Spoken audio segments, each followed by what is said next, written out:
What up? T-Bob here. And Jake as well. And look at you. You done stumbled upon little OTB Saints, where we bring you all the latest black and gold coverage. Who are the Saints going to draft? Who's going to be their quarterback? What does the salary cap look like? All that information and more.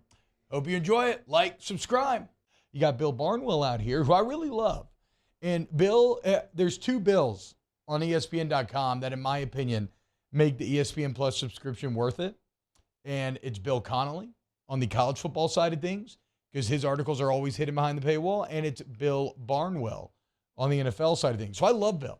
But Bill does not love the New Orleans Saints or their offseason. Now, for what it's worth, and Bill points this out, a bit of a mea culpa at the beginning of the article, last season in this same piece, he ranked the Seahawks with the worst offseason and the Broncos at number one.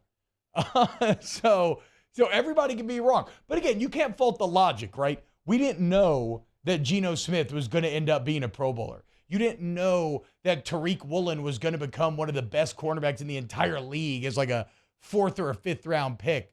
And I thought, like Bill did, that the Russell Wilson move was great. And even like, okay, and you can say that you didn't think the Russell Wilson move was great, Taylor, but you still didn't think it was going to be that bad. Did you? I didn't think it was going to be that bad. I've actually never been as high on Wilson as everybody else. Like, Wilson's good, but I feel like a lot of the Wilson hype is he had so much success early on. But if you go back and look at his days in Seattle, when he lost that great defense with the Legion of Boom, when he lost Marshawn Lynch, he was kind of a middle-of-the-road QB. I mean, Jared Goff beat him in the playoffs with a broken finger on his throwing hand. I mean, I don't remember that. Yeah, I mean, he's but what about QB. He had like the let Russ cook years. He had like 2 years. Yeah, there was about 2 or 3 where years suddenly in there. We were great. like, oh my God, they've been holding him back with this defensive identity. What we didn't know is that behind the scenes, he was becoming more and more enamored with himself. But whatever, the point is, Bill's been wrong before, right? But he's also been right a lot on these prognostications. Well, so you're like, okay, but how's he arriving there? Because it does feel a bit odd, because he has them ranked 25th out of the 32 teams. He believes that the Saints had the 25th best offseason, so a very bad one. But it's weird, because he likes the Derek Carr move. I mean, you improve at the most important position in football. He says that he believes that after all the moves, that the Saints are the favorites to win the NFC South. But at the end of the day, and I know a lot of y'all feel this way. I don't feel this way, but I know a lot of y'all do. He just wants him to cut bait and start over. He believes that they're good enough to win the NFC South, but he doesn't believe they're anywhere close to a Super Bowl. Now, that's a bit ironic, right? Because if you do win the NFC South, well, then quite literally you are closer to a Super Bowl than if you cut bait, start over, and don't make the playoffs, right? I mean, that's my opinion, I suppose, even though that feels like just numerical fact. Now, I get what he's saying, right? And starting over, maybe you start to rebuild. But the thing is, man, like, I don't know. The quote that sticks with me is the Nick Underhill one from New Orleans Football. Those who go to hell willingly tend to stay there. Rare is the Dante who makes it out. I actually have never read Dante's Inferno. I don't know if he does make it out. But the point is, I don't believe in just sacrificing everything to the question of, are we Super Bowl good? Because in order to be Super Bowl good, you have to establish a winning culture. Like, you have to be someone like the Steelers, who at least every single year is going to be competitive, good, decent, 500 or above, and then maybe you eventually find your way to the piece or two that you need to push you back over the top and get you to where you want to be. Basically, Barnwell he doesn't agree with restructuring and extending the vets, right?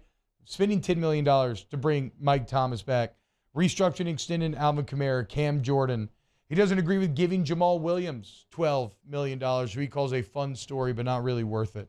He doesn't agree with trading up twice in the draft to get Saldivari and Jay Kaner. And that's all well and good. I mean, I don't like Mickey Loomis trading up either, but that is what Mickey Loomis has just done. But I guess my main point is kind of me and him just have a philosophical disagreement with this idea that, yeah, they're the favorite to win the South, but if the goal is to win a Super Bowl, they aren't even close. Again, you are close if you win the South because you're in the playoffs. as a division winner.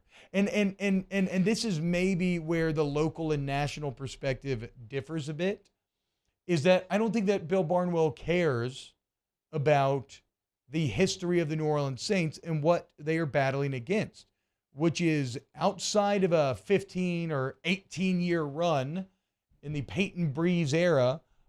It's an awful history in which you've been really bad and you've been irrelevant and you have been losers for the vast majority of that history. So I think there's real value in the New Orleans Saints proving that Peyton and Breeze wasn't just the high watermark and now you're going to return to being losers, but proving that, no, you can extend past this. You can become one of those consistent franchises that even though the faces at the top seem to change, you still manage to find a way to be competitive and win. Like, I think that's very important for the Saints team to prove, because if you go out there and you fall flat on your face again this year, well, then what's everybody going to say? I mean, then Loomis, it wasn't you, dude. It was all just Peyton and Breeze. And now it really is time to start over. Maybe you even got to look into doing a new GM, but then you're not going to fire Loomis. So it's like, then you start to lose hope really quickly.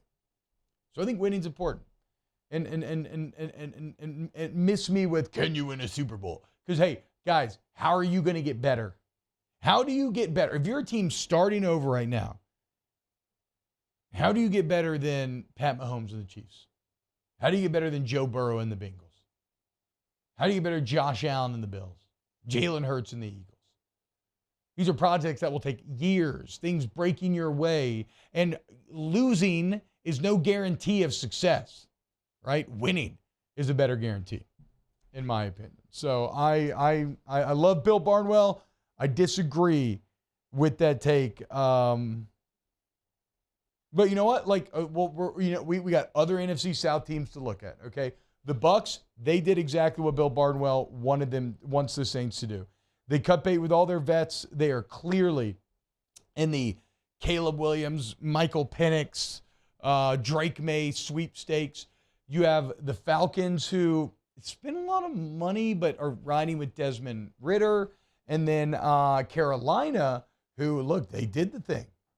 They lost, traded up to number one. Like, they are going for it. They are trying to accomplish that goal of immediately rocketing up to a Burrow, Mahomes, Allen sort of level. But it all hinges on Bryce Young being that guy, which, as you know, with draft picks can go either way. Did you all see the video of Kyle Trask and Baker Mayfield throwing routes the other day? Oof, that was a bad boy. Wow, just amazing black and gold takes right there, Jake. I don't think I've ever heard any takes that are better than the two guys that just gave you that take. And you can keep getting them by going ahead and liking, subscribing, ringing the bell to get notifications when we post. Have a great day. We'll see you on the next OTB Saints.